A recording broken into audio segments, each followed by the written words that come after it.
So I was on the night shift at 7 p.m.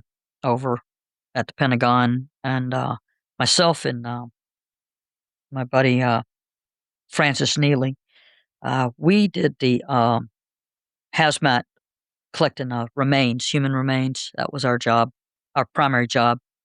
And then my other assignment was working with the cadaver canines, those teams that they brought in. A lot of them were volunteers.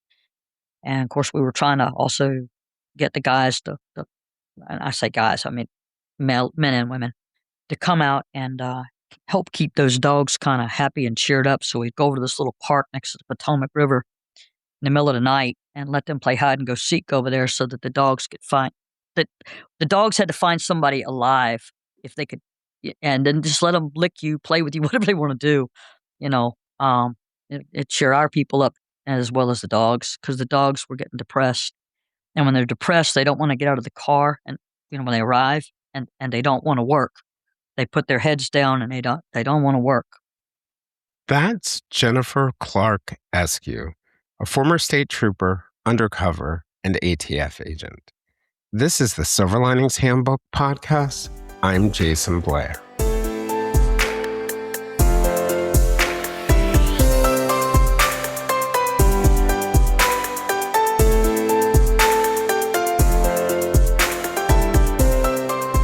This is the second part of my conversation with Jennifer. Last week, we dove into a number of interesting topics, including some of her work at the ATF that ranged from investigating arsons to a tobacco investigation that led to the Iranian-backed terrorist group Hezbollah. We also dove into some of her work as a state trooper, what happened early in her life that led to her inspiration into doing this work. We're going to continue that conversation today by diving a little bit more into some of the high-profile cases that she was involved with. Things as varied as being bait during the Colonial Parkway's murder investigation to the Centennial Park bombings in Atlanta in 1996, which she was on the rapid response team for and also investigated.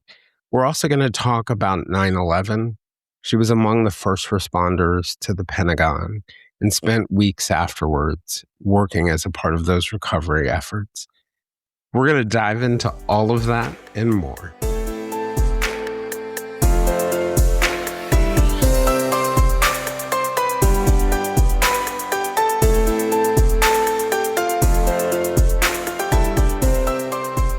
Jennifer, welcome back. We ended last week talking about some of your ATF work, particularly the investigation in South Carolina into tobacco diversion that led to a terrorism financing operation by Hezbollah. I would love to hear more, particularly around the ATF firearms and explosive and arson work. You remember, I forget what it was. Was it the firearms one may have been during the Obama administration, but... Fast and Furious. Fast and Furious, yeah. It's one of the really tough things of that kind of work. I mean, particularly with the guns and the explosives, that at what point you cut an investigation off is not an easy one. Yeah. I think with Fast and Furious, if you ever get a chance and you can interview Peter Forcelli and his book, The Deadly Path, and you probably would want to talk to John Dodson. And he was also both of these guys are whistleblowers from ATF. And I think if you had, both of them and can get the whole story about everything, both the backstory and the front story, I would definitely say, it's not even just mistakes were made. There's some flat out criminal decisions that were made by people who knew and should have known better. And then they lied. And the problem is when Brian Terry was killed, he was the agent who was killed, right? He was the Border Patrol agent. That was killed by one of the guns that had been allowed to walk, that had gone across the border.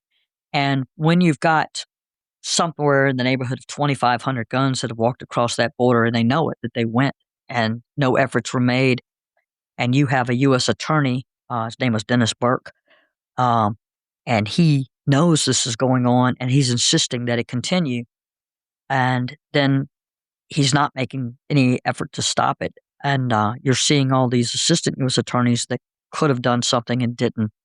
And instead, they're turning a blind eye, and they're not even taking cases against guys that they know are trafficking, that they know have got things like grenades and machine guns, and they're tied to the cartel, and they won't even prosecute the case. They won't even take it to a grand jury. It's like, what do you want? Yeah. What bad thing do you want to happen? Because it's going to happen. It's going to happen. You can't keep going like this.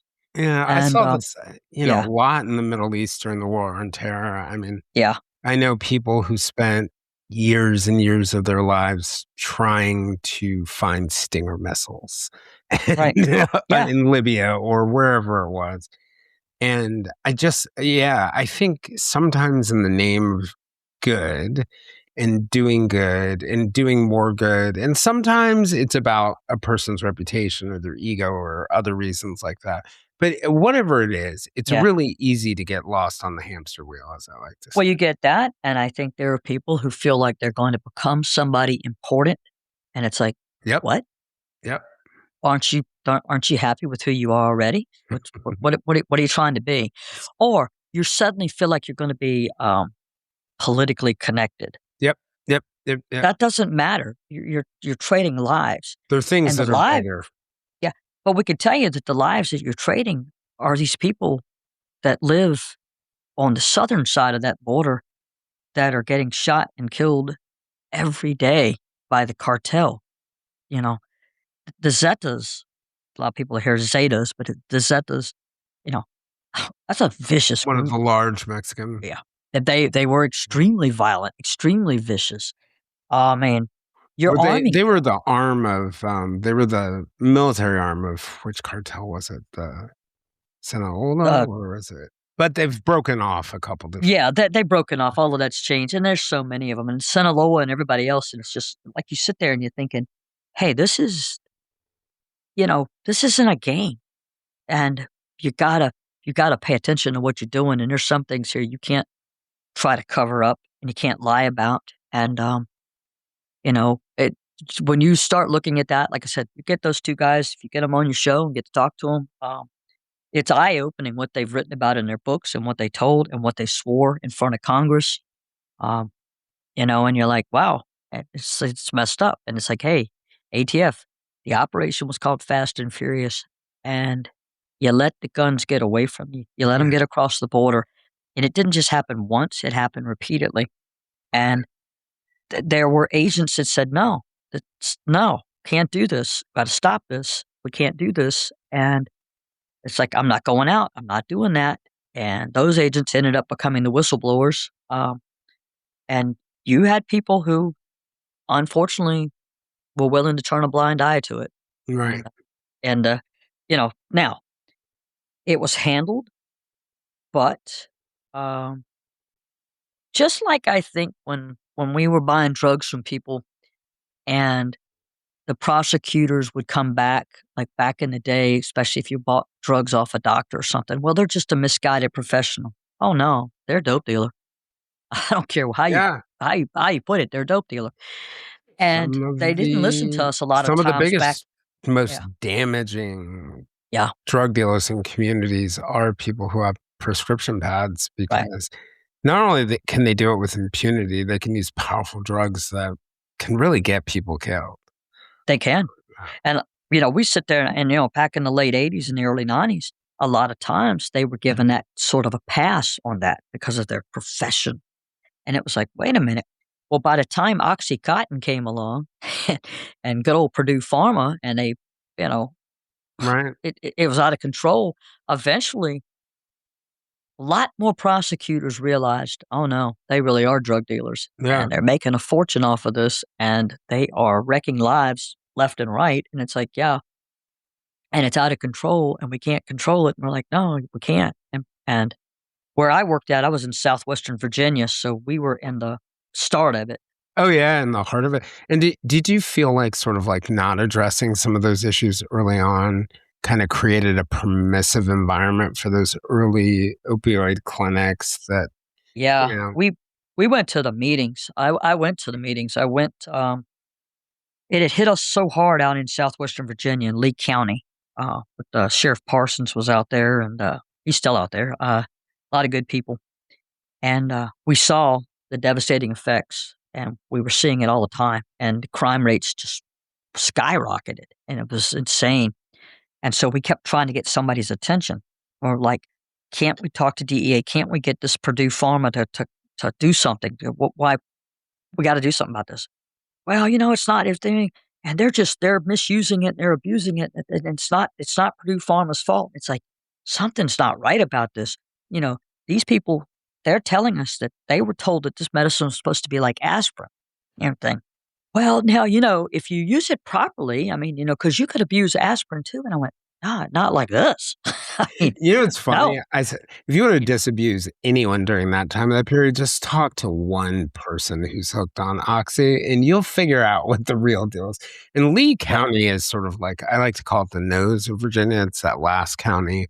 As you go Yep. west, it's right on Toe the with a boot. Kentucky. Yep, toe with a boot. It's right on the, Kentucky, Tennessee, Virginia, Appalachian, where all those Appalachian regions. It is Southern Appalachia.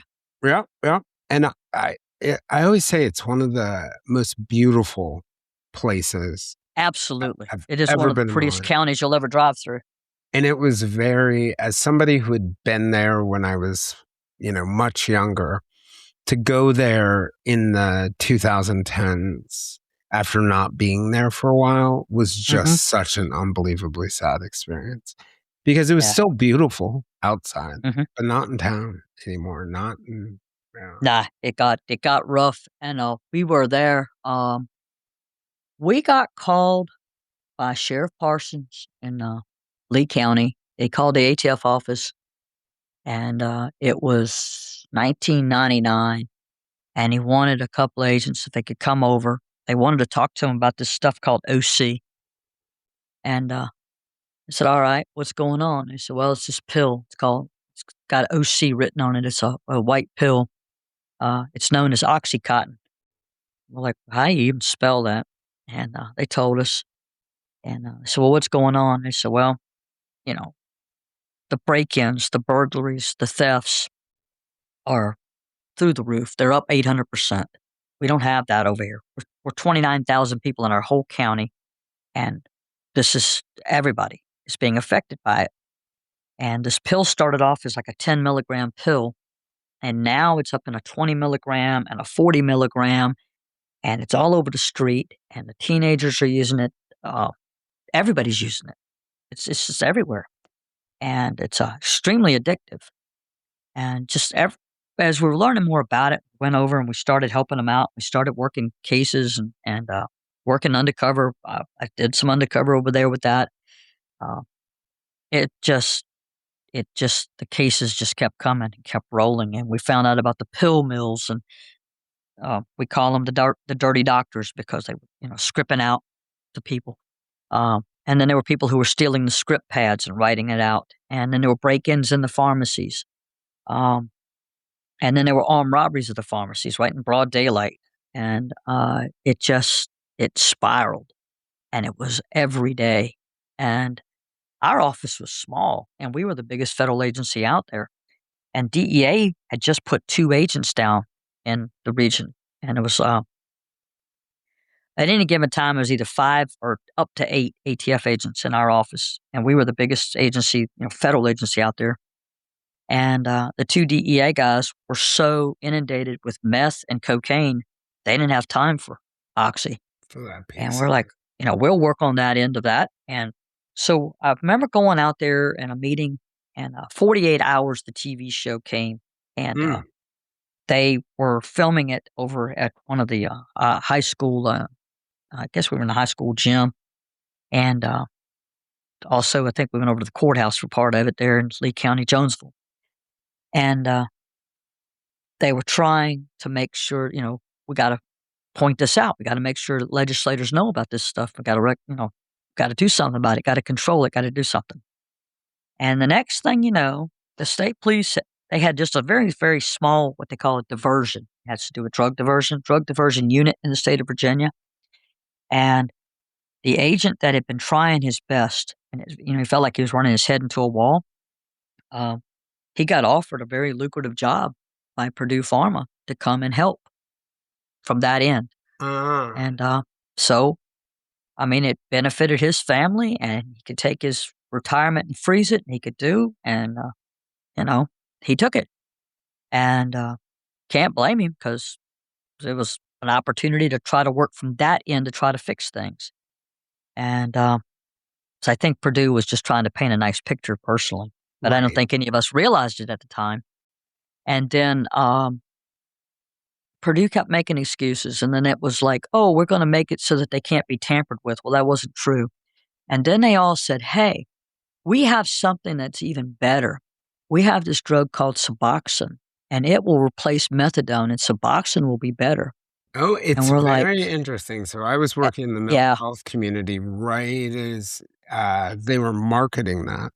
And it was mhm, very funny to listen to the doctors. And I remember the first time I went to a dinner where they were talking about it, I thought to myself, wow, this really is amazing. You can bind the opioid receptors, but the person won't get the high.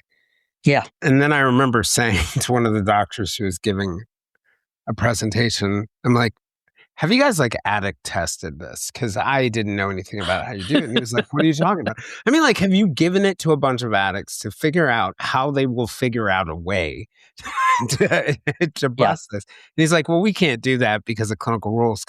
And I said, well, like about 4 weeks after you have this on the street, some entrepreneurial addict is going to figure out how to yep." get high off of it. And they did. Yep. It And we took a were little told that longer than wasn't gonna 4 weeks, happen. but yeah. Yeah. Yeah, but they told us it wasn't gonna happen, and it did, and then they told us that Suboxone would never be, a drug that would be abused or sold on the street, and that was a lie. And I went to Well, these meetings. they I'm one of the missed people that it. was being told this. It's interesting because they missed an obvious one. Because I remember also saying this to them, where it was like, even if this can't be used for abuse, what it will be used for is for the period between when I can get heroin and when I can't get heroin or Oxycontin. So Right. people won't get sick. They'll use it to keep from getting sick and then they'll go back on it. But nobody wanted to Yep. hear me. Well But I well, was like, you guys should hang yes. out with some more addicts a little bit more. Yeah, you might wanna hang out. Well, Right. we had people that were just taking an astronomical amount of, Oxycontin or and Suboxone, and I mean, they took it all, and you're just like, "How in the world can you do 850 milligrams of Oxycontin a day?" It's That enough to doesn't even. kill. Yeah. Yeah, I mean, that should kill an elephant, but instead, they're just like functioning adults, and you're just like, "This is messed up." That's the And then you talk to wild. somebody who can swallow couldn't tell you how much they took. They would just say, "No, I use Perks." What Percocet, Perks. Mhm. And it's like, "Well, how many do you take a day?" It's like, "I don't know, I just chew up a handful." I'm like, Yeah, which "You is like what?" crazy because that would take out most people. Just your liver would be gone. Yeah. I don't know if you're familiar with the Alec Murdaugh case in South Carolina. Oh, yeah. Yeah, who was Yeah. accused of killing Ken his missed that wife case. and You can't son. miss that case down here. I'm in Southern Georgia. You That is can't miss it. true. Hard to miss. Oh, right. Good point. Good point. Well, in that case, I remember a lot of people were saying, like, man, he's got to be, and don't get me wrong, he may be lying, but he's got to be lying about the amount of money he's spending on OxyContin. And I had that No. same gut feeling at first, but then I kicked back to remembering to being with people who had built up tolerance for OxyContin and Yep. also had money Mhm. and what they would do when they couldn't get OxyContin. And I kind of think about it like this. There is a Topo Chico shortage right now. You can't get Mexican Topo Chico from Monterey because they're fixing the well. And Mhm. normally it costs like what, $2.29 a bottle. I just bought a box for $18 per bottle Whoa. from Mexico. I really like it. And so I'm storing Apparently. that, right? And I really like it. So I'm like, yeah, I can see how you can spend that much money because you're not always paying the same price. You're not always paying street value, and you're consuming it in ways that humans should not be able to consume it. And No. so you think about all those things, and I start to think, okay, maybe it is believable he was spending Well, we thousands had people and that were going through just an enormous amount, it was nothing for them to go through tons of it as far as their use. And our dealers, amazing as to how much they were making on the product.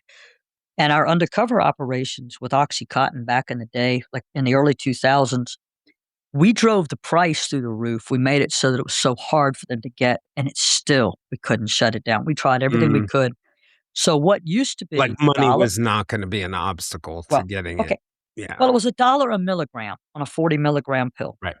Well, we 40s and pushed 80s. the Yeah. next thing you know, we turned a 40 milligram pill into an $80 pill. It's going to cost you $2 a milligram. And people are like, damn, that's a lot.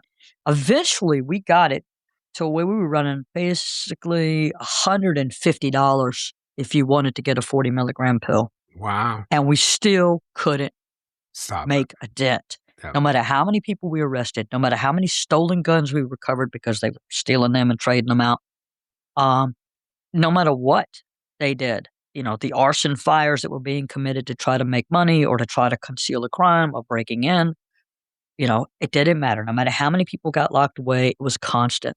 I had a guy, he was selling, now he had done a homicide and he was back out, and I think he was about 28 or 29. So he'd done about 10 years and he was out and he was using Oxy. And he had stolen a bunch of explosives off a mine site. And uh, To he was sell. selling that to get Oxy Mm. and stuff. And so I had gone to him because I wanted to get the rest of the explosives off of him, make sure we could get whatever he had left. And so by the time we did that deal that night, we were right there on the Virginia, Kentucky, because we ended up on the Kentucky side doing the deal. And he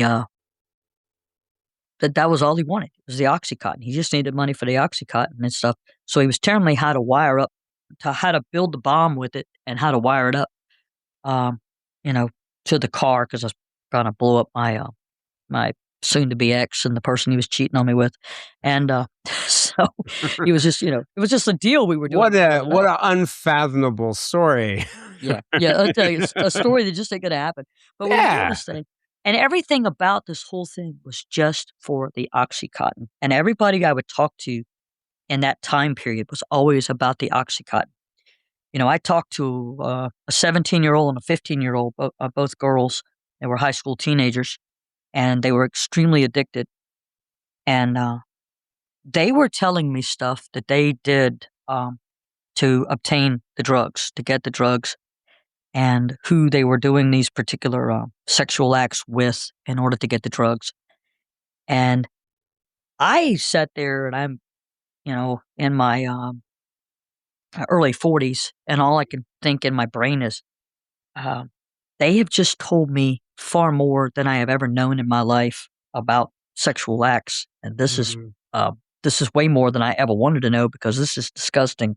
Mhm. And it's the stuff that they are willing to do at that age with these, um, and these were men that were in their 60s, 70s, 80s, um, because they had OxyContin.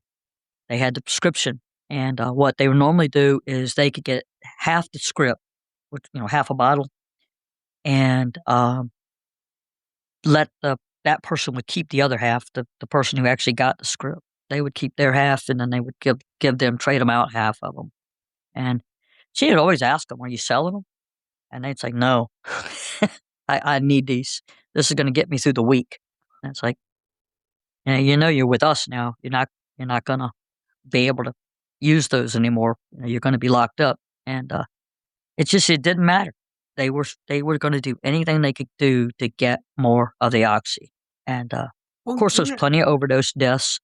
There yeah. were plenty of people who intentionally, I feel like they intentionally, um, took their own lives using the Oh, yeah, oxy. Uh, suicides. yeah. Yeah. Well, they do the oxy with the Xanax Right, and right, shut right, the mixing it with respiratory system down. Yeah. benzodiazepine, and, yeah, Yeah. your central nervous system Yeah. You shuts basically down. shut your respiratory system down. Pharmacists, doctors, um, the wives of doctors and pharmacists, teachers, um, law enforcement. We busted several chiefs of police and law enforcement in the 2000s over that way. The Pennington Gap chief at one time, he was arrested by ATF. The Damascus, Virginia chief of police, he was part of a case I was on. It was me, DEA, and ATF, and FBI. We were doing it. Let's see, chief of police of Chilhowie. Um, let's see. Eventually, they did the chief of police of Marion. Did some sheriff's deputies. Uh, yeah, all of it led back to OxyContin. It's interesting in thinking about that whole crisis. There's so much, I think a big thing that helped was when the CDC and the medical association started saying, hey, we got to really think of this idea, rethink our ideas around the fifth vital sign of pain, which is also kind of sad because there are people who literally needed good pain treatment who suffered Yes. because of this and the prescription drug monitoring systems and the law enforcement stuff that people did. And, like new sort of, like we were talking about Suboxone, finding new ways to do medication-assisted treatment, overdose, naltrexone was huge.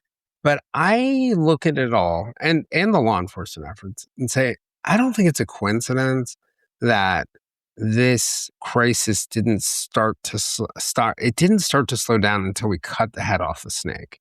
And that's Purdue and the pharmaceutical companies. And look how long that took. Yep. And I worked with for years. My assistant U.S. attorneys were Randy Ramsire, Rick Moncastle, just to name two. And they Western Virginia. And they were the two. They were the two top prosecuting U.S. attorney or assistant U.S. attorneys who went after Purdue Pharma, and they tried way back. They started with this thing called Octagon, and it just got bigger and bigger. And it was basically dirty doctors, pharmacists, nurses, people that were distributing drugs, and OxyContin became the main drug. And they were prosecuting them, and they had like 8 doctors. So the original operation or plan was Octagon, and it just got bigger and bigger and bigger. And then they saw what Purdue Pharma was about, and they went after them.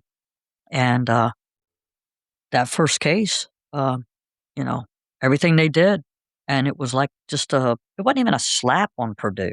The system just did not, it didn't correct Purdue whatsoever. And I guess that was around 2007.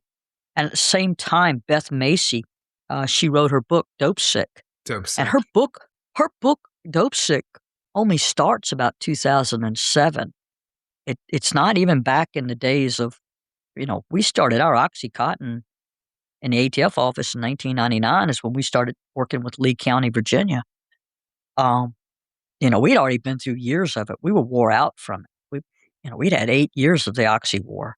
And there was, you got a handful of agents.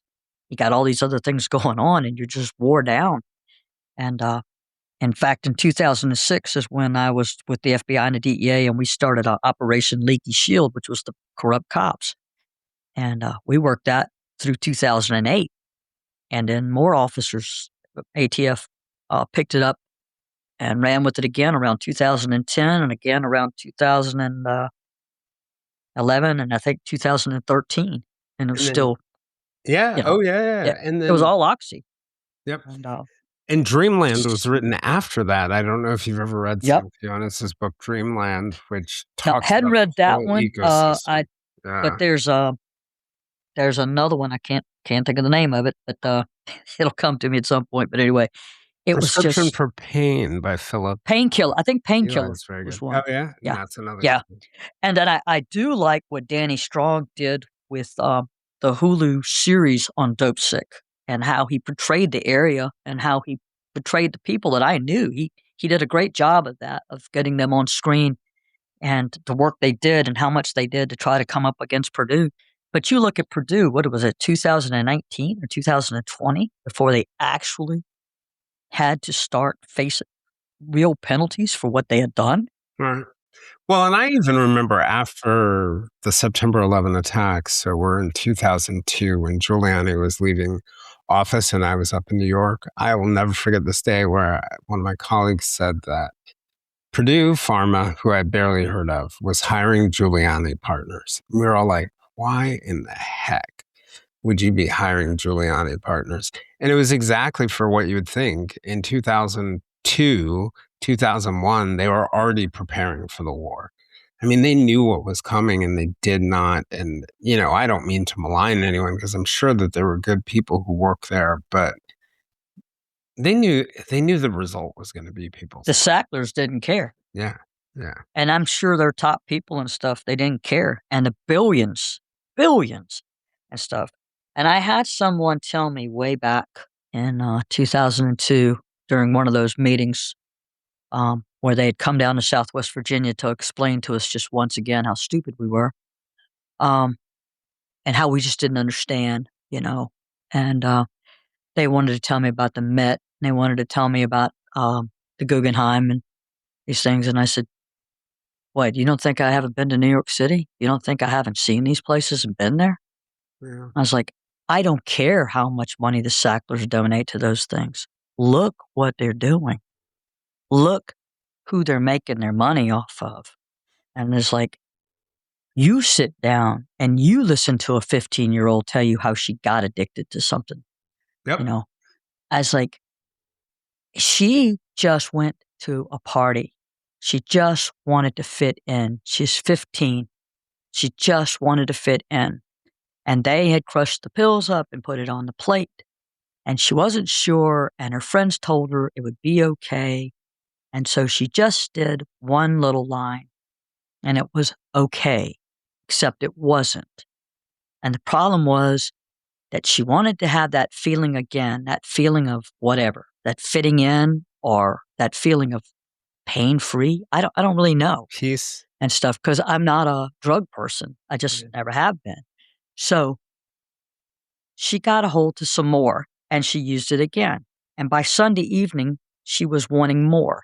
By Monday in school, she's trying to find somebody who's got a pill or half a pill or something that they'll let her have or whatever.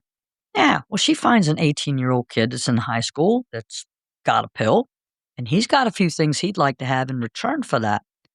And the next thing you know, she's a party girl, and it doesn't take 3 weeks that she's in that lifestyle, and it just goes downhill from there. Tell me that that's like an okay thing, because it sounded like that's what Purdue Pharma was trying to tell me. Yeah. And they're just like, and it's not. It was, somebody had to be held accountable for it, and they still haven't really put anybody in prison for all of the stuff that they did. Yeah, or even really like financially, their maneuver was to to dissolve the company or change the company or practically dissolve the company, but then go into bankruptcy protection and do this bizarre move that actually protected the family. And I know in 2024, the Supreme Court basically said, okay, no, Sacklers, you're not going to be protected. But even still, we're 2 years later and they have not. Yes. No, there's nothing yet. And it's just like, how do you get to stay billionaires and protected and insulated? And you look at what you did. And you didn't just do it to where I was at in Southwest Virginia. We were just the starting ground. We were ground zero. And they actually introduced the 10 milligram out there. They said it was in late 1996. And yeah, when they peddled it and they went around to all the doctors and they were telling them, hey, you can get a free cruise for you and your wife and da. Just, this is your new aspirin. This is the new aspirin. Prescribe this. So when kids get their wisdom teeth out, they just need to have a 30-day script of this. When you get a high school athlete and he twists his, and these are real stories, when he twists his ankle playing football and you know that he can't be missing practice if he wants to play in a game next week because he's the star athlete, he just needs a script for this. Get him on a 90-day and that ankle's going to be fine. He's going to be good. Because he might be dead. Yeah, he might be dead. Right. Or that he just will might definitely be fix an ankle problem. But I Yeah. mean, and it's like, that, yeah. But it's the new aspirin. Who sells it that way? They sold it that way. They put it out there that way. They gave that out there, and we kept hearing that. And it's like this ain't the, And now we know they death. knew. Now we know they They knew. They knew. Yeah. I was I had a heart attack when I was 51, Mm. and so they take me to the hospital, and I'm talking to the doctor in the emergency room, and yeah, I probably am a little bit of a control freak, but they were getting ready. The nurse was going to go get me morphine or something, and I looked at him. I said, "Oh no, no, no, no! I don't want it. I don't need it. Don't, no, I'm not taking that." He goes, "What?" I said, "Look, I've seen way too much." I said, "This is what I do for a living. This is what I've seen." I said, "No, no, no, no, no, not take no painkillers, none of that."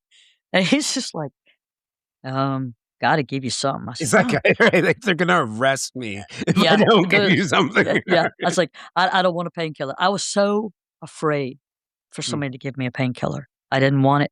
I didn't wanna risk it.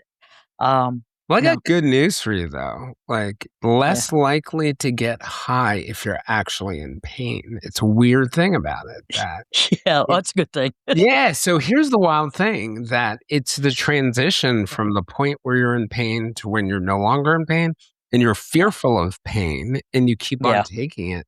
That's when you start to yeah. get high and that's when the addiction runs. I'm the same way because I'm a recovering addict. So I'll go in I and they'll be understand. like, we want to give you some, I don't know, whatever, not Oxycontin, but some Percocet. And I'm like, yeah. Like, Yeah, no. maybe that's not a bad idea. So we finally worked out a deal with my doctor where it's like, you can give my partner 4 pills that she'll put in the safe, and then she Yeah. will decide. Let her dish them out to me. Right? No, can't She have will those. decide. And don't give her 30, give her 4 because 30 becomes a fight. Yeah. Well, they come back to me and they'll always like this. Okay, you're gonna have to have. I said, I don't really need a full prescription on that. What? I said, maybe I'm impervious to pain or something. I said, but what I can tell you is I am in no way ever going to take 30 of those. Yep. I'm never going to take 10 of those. I said, so if you want to give me like one for today, I'm going to take it. I'm going to sleep and I'm not going to probably get up until tomorrow. And then I'll take one if I think I need it the next day. I said, but if you can just make that script down to about 3, maybe 4 at the most, that's it. And doctors will just, you know how they just look at you like, what? It's like, and I just don't have that. I just, I don't, I'm okay. I'm good. Yeah, yeah, yeah. Yeah. And But, you know what's funny about that too, the Purdue piece of it and the Sacklers, and they hit you guys so hard. And I know that, yeah, you know, others have sort of paid a price like Johnson and Johnson, the distributors, some of yeah, the other companies have actually sort of kind of owned it in a yeah, different kind of way. But it's it's sad to me, like as somebody who has walked through the Met and enjoyed it, and walked through the Guggenheim and enjoyed it, and also walked through Southwest Virginia. It's just sad for me to think what you were saying before that anyone could think that a donation to the Met could make up for that. yeah. That's Except just sad. that's just like their peculiar way of trying to talk down to us because we had that Southern Appalachian accent sort of thing. And it's like, I bet you think that I'm stupid. And it's like, I'm not. I am so much sharper than you are, and you just don't get it. And I know what you're about. I see you for what you really are. And they, like I said, but they were there and they were trying to explain it to us. And then I was really pleased when, when Beth Macy's book came out, I was like, yeah, I want to read that. And then I wanted to watch Hulu and I wanted to see how they did it. And I thought, good for you, Danny Strong. You did a Did a great good job job. with this. He really did. And then, there's a couple more, like I said, it was Painkiller was the book that I read. And I thought, yep, another good way of telling it. Somebody asked me and they said, but you guys, those books, those things came even after. I said, yeah. And I said, but you look at how much Randy Ramsire and Rick Moncastle, how hard they fought, for how many years they fought to try and get Purdue Pharma held accountable. I mean, U.S. attorneys came and went, but those guys were assistant U.S. attorneys, and they were still right there, still fighting the good fight, still trying to hold accountable the doctors who were scripting out pills just for profit and not for real, not because somebody really needed them. And they were selling them on the side. Um, the nurses that were doing the same, or and stealing them and stealing them from the patients and then selling them or using them. The pharmacists that were doing the same. Just an amazing amount of work that they did going after the people that were doing that sort of thing that were professionals, you know. Hmm. Or like I said, at one time there was just like, they're not drug dealers. They're just misguided professionals. It's like, nah, That they're is a drug drug dealers. dealer. They are drug That is a dealers. drug They, dealer, yeah, right? That is that's the a drug dealer. definition. Yeah, and I just never saw a deal in. I was like, well, I could not distinguish them from a crack A dealer on a street corner. dealer. Yeah, Ah. I mean, it was the same to me, and you know, so I didn't get that. You'd be sitting there talking to prosecutors, they're the same to me. You can't tell me any different. And having seen the devastation that was done though with the drug, like Oxy, uh, that made it harder. Because there's just so many people that died, and so many families that were impacted, um, on every level. Didn't matter who you were. And now you see fentanyl. It's just and carfentanil and Mhm. super fentanyl and all this other stuff. And like, yeah, it's a Hey, on beast. site, They turn loose a you beast. got to just have Yeah, good people in every aspect of society just trying to work the problem. And I do think though, like one of the points that you're hitting on, there also has to be accountability for the people who fuel the problem. I wanted to ask you about another thing that wanted to make sure we did not miss out on. So in 1996, you were in Atlanta at the Centennial Park bombings, which were done by Eric yes, Rudolph. Many people thought it was yes, Richard Jewell at first, but it ultimately ended up being Eric Rudolph, who I don't even know how to describe as sort of anti-abortion survivalist, right-wing terrorist. And that was a truly crazy moment. I was, I'd grown up in Atlanta, had thought about going back for the Olympics. And, just as somebody who's in journalism, we screwed up that story. That was madness. But it was a very traumatic event for the country, period. yeah, And then also, for the September 11 attacks, as a first responder, you rush to the Pentagon. And I think a lot of people don't understand either.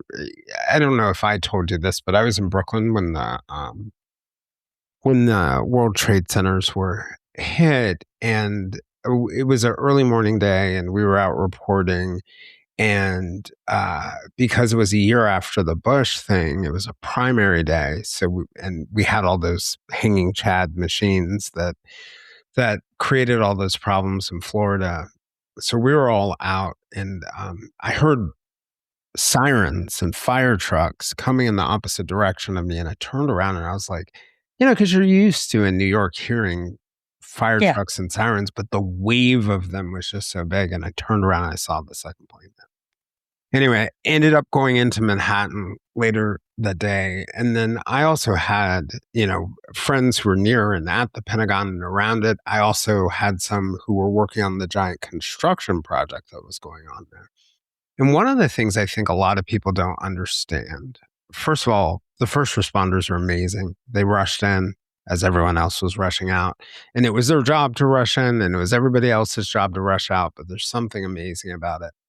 But, all you had to do was spend a couple minutes watching those buildings burn, like 7 Trade Center at night or the side of the Pentagon, look at that insulation, see things that people should have never been exposed to. And I know you were a part of both of those events, but particularly with 9/11, the cost in terms of health of the first responders, not just the ones who died that day, has been so tremendous. And I know you developed cancer that was related to your 9/11 exposure and are doing some advocacy around that. I want to give you a chance to just talk a little bit about that because I know it's really important to you.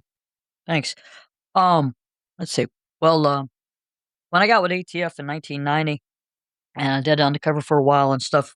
One of the things, like I told you about the State Police Academy, seeing something I wanted, becoming a criminal investigator, a special agent.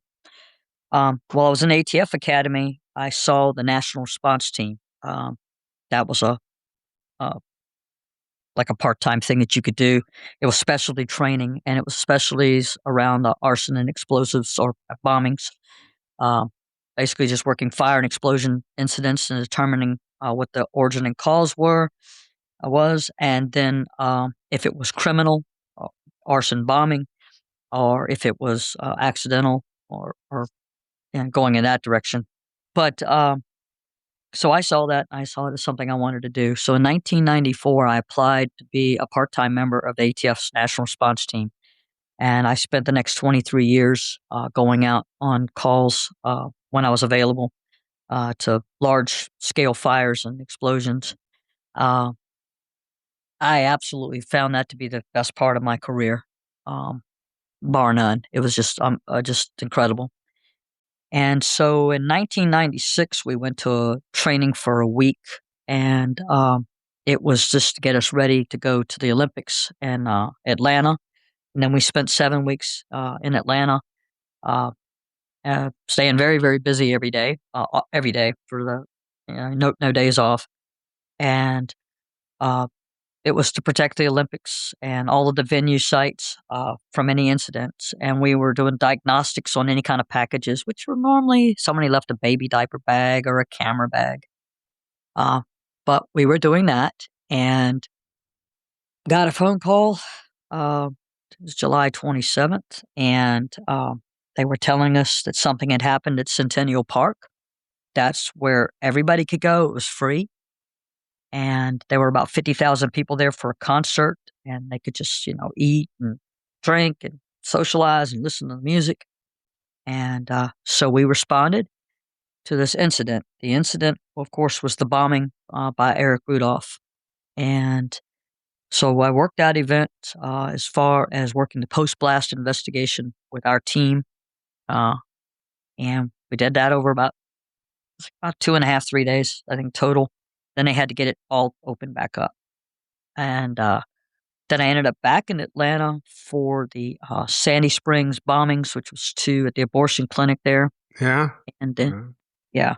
And then stayed in Atlanta, working and helping out at the laboratory with Lloyd Irwin. He's explosives chemist. He's world renowned. He's probably the best explosives chemist on the planet ever. And he's recognized that way all around the world. He's retired now, but he spent 50 years with ATF. And so learned a lot from him in that short time. And sure enough, while I was still in Atlanta, there was another bombing at the Other Side Lounge. And we were responding to that, and they had a second bomb that had not gone off. When we got there, they were working on it, and it did blow up while the robot was trying to deal with it. So Boomer kind of got his parts kind of blown off, and we had to ship him back to the factory and get him fixed. That was the name of the robot, Boomer. And so got to do a lot of those things with my fellow members of the National Response Team, and of course the ATF folks out of the Atlanta offices and all. So spent a lot of time down that way, and got a lot of experience out of that. A lot of other events that I went to. I did get to read the search warrant, affidavit for a search warrant, etc., and the search warrant to search Richard Jewell's apartment, the one he shared with his mom. And it had a lot of legal words in it, but it was fairly empty if kind you ever read it. Kind of thin, yes, I have read it. It was just a lot of legal mumbo jumbo, and that's the best way to describe it. It just wasn't enough. I didn't think, and turned out it really wasn't enough. And I wasn't the only person that thought that. Trust me, we were all just going, "What is this? We're like, is there something I don't know that you guys aren't telling us?" It's like, it just wasn't enough. It just wasn't. And so, did it give off the vibe? Maybe something wasn't quite right about him. Maybe, yeah, sort of. But the interesting thing about the search warrant's got that affidavit for a search warrant needed to have more. There had to be more, and there wasn't more. And look, a lot of us are wackadoodles. I'm a wackadoodle. Yeah. There are a lot of wackadoodles. Just because you're a wackadoodle at a place where something bad happens should probably not be enough. But I feel like that's kind of what happened to Richard Jewell. He was a weird guy in a weird job at the wrong place. And, our whole system relies on evidence. So Yes. we're just not picking the first wackadoodle we see, because Yeah. otherwise I'm in That trouble. right. You are. I mean, everybody, you can't do that. And like I said, he had really tried hard to make friends with all the people who had a badge, that were out there because he wanted to be a part of that. And that happens sometimes. There's just people that uh, they like badges, they like patches, they like law enforcement, they like firefighters.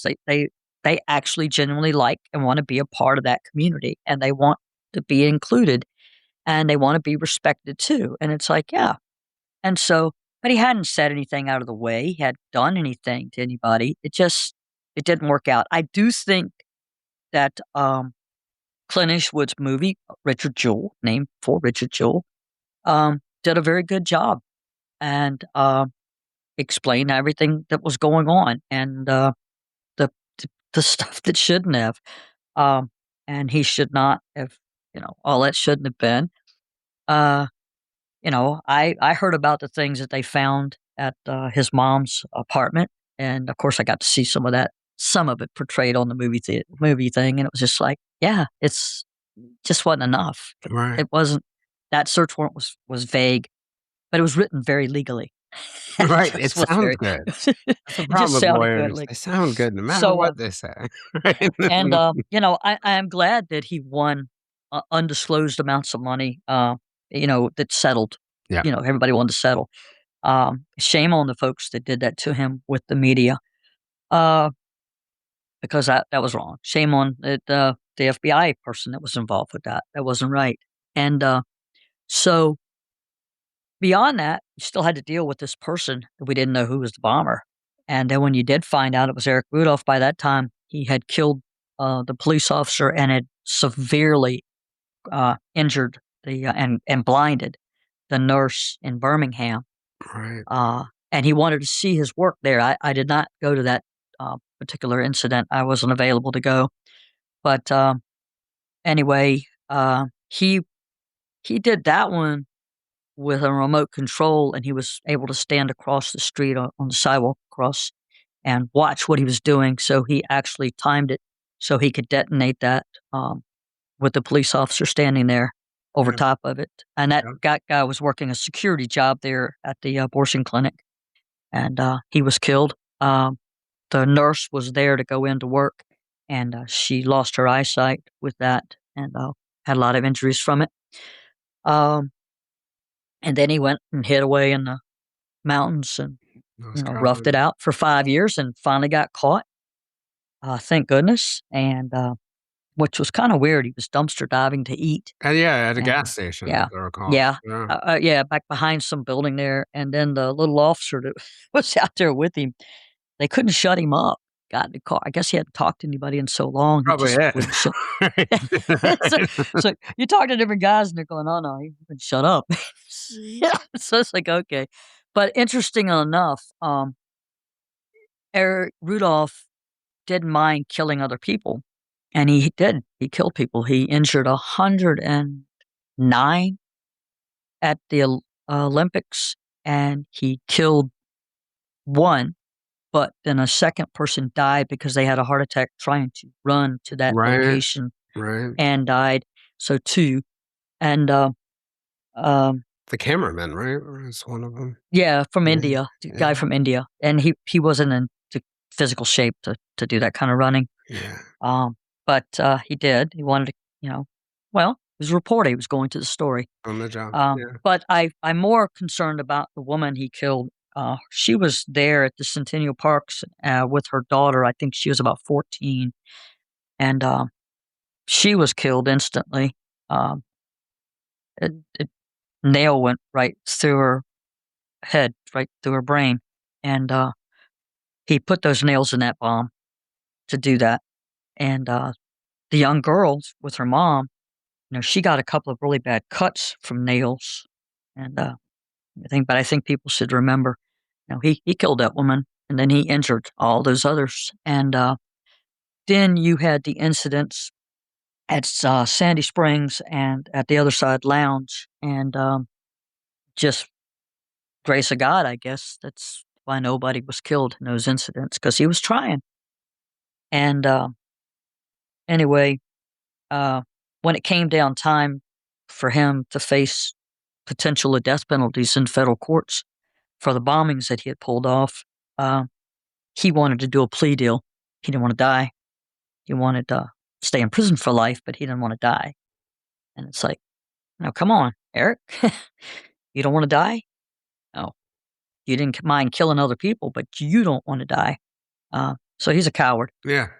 But I knew that all along. That's why he's a bomber. Right. Bombers make good cowards. That's what they are, or cowards.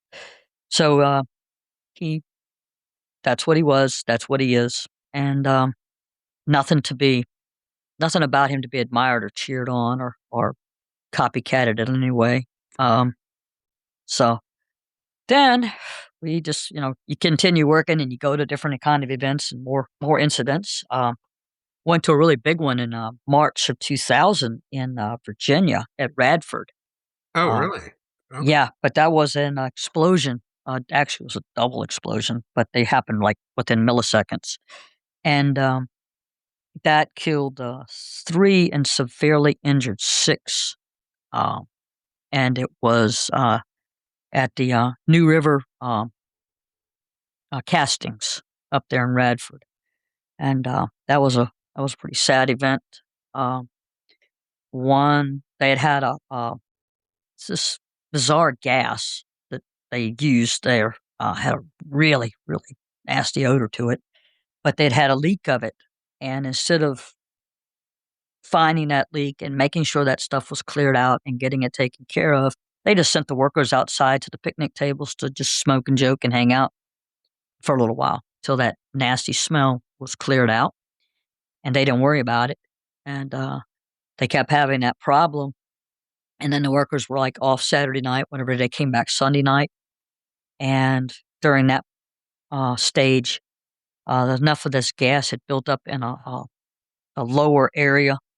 It was kind of like an old basement area that had been covered over, and some of the hot slag for the castings fell down into there, and Ooh. it was the ignition temperature. It ignited the fumes, the vapors, and when it exploded, it caused a massive dust explosion inside of New River castings, and it was ripping steel I-beams that were like 13 inches by like 22 inches or whatever in size. It just snapped those like it was nothing, like it was a toothpick. Wow. And it, like I said, it killed 3 and it injured 6 severely. Uh, and then they tried to hide this stuff while the press conferences and stuff were going on. They were actually trying to move the gas, those tanks, those problems, trying to move them out of the way. They got caught, and it was like, really? Did they This is pretty bad. get all the cops and the cameras?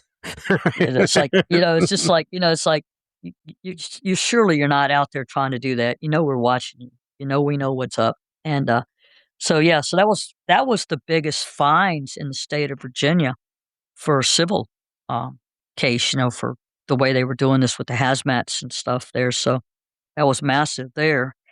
And then 9/11 happened, and guess everybody knows where they were that day. And when when that plane, the first one hit, we were in my boss's office watching his TV, and he was asking, he goes, "You think the national response team is going to New York?" And I was like, I don't know. I said, New York can handle a lot of things. And I said, I guess they can handle this. I don't know. They might call us. And then the second plane hit, and that's, Yeah. you can't really wrap your head around it, and Yep. something really bad is going on. Yep. And at that point, then the building, you know, is starting to crumble, and you're hearing about the other planes, and everything is just sort of, it's confusing. And then we're getting calls. It was myself and Larry Hall was an agent in my office. We were both on the national response team, and they just like, go to New York, get your stuff, go to New York. And all right. And so I went to the house, picked up my stuff, and headed to New York. And we had guys coming out of Knoxville headed that way, and guys in Roanoke were going that way, and we all kind of caught up to one another. just above Roanoke, um, and we're talking on our radios because you know cell phones weren't really working too well, and Yeah. you can't just stop and get out and use a payphone. And so they called us off and they said, "No, go to the Pentagon. New York is shut down." And so we just kind of rerouted and went to the Pentagon. Got there that afternoon, so it probably took us what normally should be about a 6-hour drive, probably about 4.5 hours. We were sitting at the Pentagon. Uh, State police, they had a trooper in front of us. He was driving a lot faster than our cars would go. And everybody was getting out of our way. Everybody could see that Yeah. whatever we were a bunch of plain looking SUVs We with knew if one little blue anybody was light, moving that day, what they were but like a little moving blue for. light or a little flashing light, and everybody was just getting out of our way. And so we were going and got to the Pentagon. And of course, there's still a lot of smoke, a lot of stuff in the air, and pretty nasty. And Your story they're, just remembers the yeah, feeling that I had in the days afterwards, which was like yeah, they all came for us. Like everybody across the country came to yeah. help us. And that was so Uh, awesome. So well, people thank were going, people were headed that way, and thank people you. wanted to. That was one of the things that somebody told me, and they were like, "Jen, there's people all over the country that want to be you. They want to be there. They want to be helping, and they can't. So what you and your friends are doing means everything to everybody in the country right now because all the people that want to do something and can't, there's like nothing they can do. They're waiting. They're waiting on you guys. So just keep going." And I thought that was kind of interesting to Well, have someone tell me that. and it And meant everything in the world yeah, to those of us yeah. who were there. So it was just you go to the Pentagon and it's we're working that. And so uh initially it was about 63 of us with the national response team that were able to get there because a bunch of folks were training in Georgia at that time, so it kind of timed out just about right that they could come up the road and help out. And some of the guys wanted to get back to Pennsylvania where they were from and go to Shanksville because that was close to their offices and that was their home and they wanted to go. And they were able to go do that. And some of them wanted to go to New York anyway because New York City was their home. New York was their place. And they were able, not all of them, but some of them were able to go to do that. And the FBI had first said they wanted 10 of us and eventually they wanted 50 of us. And it's like, well, you got 50 of us for sure. And so we were there. And the thing is, our training is for that. It's for fires, explosions. It's for arson, bombings. It is for all the training was, handling major sites, major industrial sites, commercial sites, apartment complexes. Uh, you know, we're used to that. We had all of the equipment for it, all the PPE and uh, personal protective equipment. Our boots were designed for it. Our helmets. Um, we knew how to operate all the equipment we were going to need to use and the machinery we'd need to use. We knew how to do that, and because we had the training, we'd gone to a place called Teeks down in Texas, right outside of Texas A&M, and had a lot of training and stuff like that. Um, we were. It was what we do, and we worked big crime scenes, big ones, and so there we were, and you know, we split up after the first about the 14th of September because we got there on the 11th, but on the 14th or so we split, and they said we're going to work around the clock, and we're going to do 7 p.m. to 7 a.m. and 7 a.m. to 7 p.m. So I was on the night shift at 7 p.m.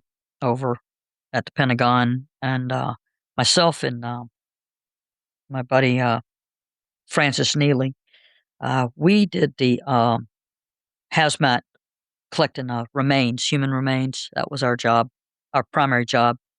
And then my other assignment was working with the cadaver canines, those teams that they brought in. A lot of them Hmm. were volunteers. And of course, we were trying to also get the guys and I say guys, I mean men and women, to come out and help keep those dogs kind of happy and cheered up. So we'd go over to this little park next to the Potomac River in the middle of the night and let them play hide and go seek over there so that the dogs could find that Oh, the that's dogs so had to funny. find somebody alive if Right. they could, and then just let them lick you, play with you, whatever they want to do, you know. It cheer our people up as well as the dogs because the dogs were getting depressed, and when they're depressed, they don't want to get out of the car, and when they Right. arrive, Yeah. and they don't want to work. Yeah. They put their heads down and they don't want to work. They'll lay down, Even the and dogs are sad. so we needed the dogs, and we needed uh, and you also trying to cheer up their their handlers because these people were volunteers, and then we had a veterinary uh, trailer that was set up, so we had a veterinarian with all kind of equipment there, as well as vet techs that volunteered and stayed out there, and they were really good people and very cheery people. They were always upbeat, and we had massage therapists that came, and I know people think massage therapist. Let me tell you something. They had these chairs, I bet and if you people were came, so yeah, sore. if you could come in and you could just get a 10 minutes, just sit down in that chair for 10 minutes. And they had these, our tents like blew up and they had like this air conditioning system in there because it was super hot that September, if you remember. And so we had air conditioning in these tents, and you could just sit in that chair for 10 minutes and have somebody just kind of work that stress out of your shoulders and your neck and uh, wherever the tension, your head, and out of your back. That was really nice of them. They volunteer too when they show up and come out and help. Um, there were a lot of families, particularly moms with their kids, and they would come to the fence line, and they were always trying to give us stuff. They wanted to give us loaf bread and peanut butter Mm. and jelly, and they wanted to bring us bags of cookies, and they make homemade stuff for us, and so you go over and talk to them for a few minutes, and they had made you. I got a couple of them, little cards that they fingerprinted and crayons, Everybody and wanted to do something. That's cool. yeah, everybody wanted to do something for you. They wanted to help you out, and then I'm a huge fan of the Salvation Army. The Salvation Army has provided me with food, with uh, my addiction, Diet Coke. Uh, they have um, they have provided me with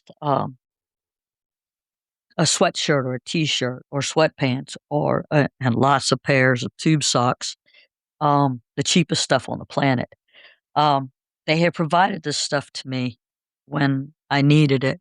Um, when I'm at these scenes, they have always been friendly and kind. They haven't forced any religion on me or anything like that. They've just been kind, and they're there for anybody that needs them. And so, I can't say enough good about Salvation Army. Um, I never walk past the Salvation Army bucket that I'm not going to put some money in it. I have to. And I appreciate what they do. Uh, they're right there. So when we were going through and they were trying to decontaminate us or decon us, whatever. Basically, they were just kind of hosing us off in this tent, and you get wet. You're soaking wet to the bone, and then they had that dry stuff right there. They were giving you the sweatshirt and the sweatpants and tube socks. My boots were wet, but the socks were dry for a while, and they got a smile. Such a tough job. And people are coming over and they want to make sure you're okay. What do you need? What can I get you? Just stay seated. I'll bring it to you. And you're like, no, I got it. No, no, no, no. You stay there. And everybody just was so good to you. And then at the hotel, because they put us, we could walk. We were over in Arlington, so you just walk to the hotel, and the hotel people were just constantly checking to see if there's something else they could do for you. I was like, no, I just I'm gonna go sleep. And what I do is I go up, and you think you're gonna go sleep, but get up there and you watch TV, and because Your brain's nobody could like, turn that off. You right? couldn't turn off CNN. You couldn't turn off. Yep. I don't know if it was Fox back then or not, but you couldn't turn off that 24-hour news cycle. You had to know What the what else latest has thing was happened, going to happen. Yeah. what's going to happen next. So we did all of that, and then we got done, and then, of course we still had people because we had ATF offices they got trashed out with, they were in the World Trade Center. I don't know which one, but that was gone, and so we had a lot of ATF personnel that lived and worked right there in that part of New York and Jersey, and so the cancer stuff started showing up. Um, in 2015, we lost Billy Sheldon, um, and he was the first to die of cancer. And in 2016, we lost Cesar Santana, and he died from cancer. And in 2019, we lost Chris Behan, and he died from cancer. Um, they were agents that worked in New York, and they had worked in New York for months with whatever needed Ground doing, zero, yeah. the piles, Mhm. everything. They were there every day. And then uh, in 2020, we lost Rick Price. And I knew Rick before I came to ATF. He was an ATF agent in Norfolk, Virginia, where I was a trooper. And he had been there when I had gone to talk to ATF about getting on with them and applying. And he had told me about the national response team because he was on it. And so we lost Rick to cancer. And then in 2021, I lost a very good friend of mine from the national response team, Jerome Gant. He was the one person you could count on to have a big old smile and a big old hug when he saw you. And he had gone through prostate cancer, and he had developed asthma, and he got diagnosed with COVID, and he didn't he didn't, And didn't have a chance. His immune system was just done. Between the prostate cancer and the asthma, his lungs couldn't handle it. And then later in 2021, Greg Baker was diagnosed with lung cancer, still 9/11 related. And then he got diagnosed, or he was in the hospital being treated for the lung cancer, and he got diagnosed with COVID, and he was gone. Mhm. He didn't, Yeah, body couldn't handle he it. didn't have what it took. His lungs couldn't handle that. And, he was a good guy. Greg was a good guy. You could have a cold beer with Greg, and laugh. Yeah. And laugh at management. We were good at that. That's right. I'm And relatable. then, yeah, but he was a good guy. And, and you're thinking, man, this stuff's it's gonna quit doing this. And, then, Larry Sanders, uh, a pure Texas gentleman. What a nice guy. And, just, just a pleasant man, and, quiet, uh, but good guy. And, got diagnosed with blood cancer. And, he was gone in 2022. And then